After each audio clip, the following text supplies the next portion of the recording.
Welcome to our channel. Today we how to activate advanced analytics with IBM Watson, full guide step by step clearly.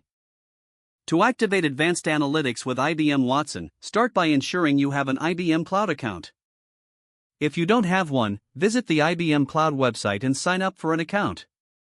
Once logged in, navigate to the IBM Cloud dashboard. In the dashboard, look for the Catalog option in the navigation menu. Click on Catalog to access the various services offered by IBM. In the search bar, type Watson to filter the results.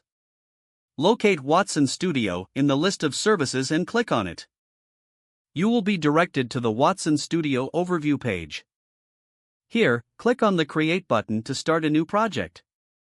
Choose a project type that suits your needs, such as a data science project. Provide a relevant name for your project and a brief description. Next, select a storage option, such as Cloud Object Storage, for your project data.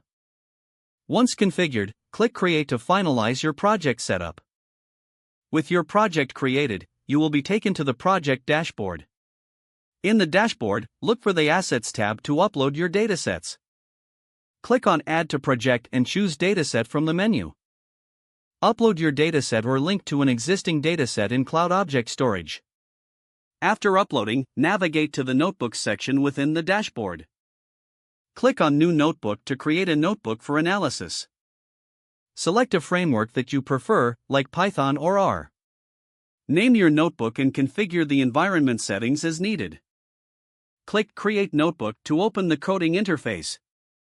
In the notebook, you can start writing code to analyze data using IBM Watson's APIs.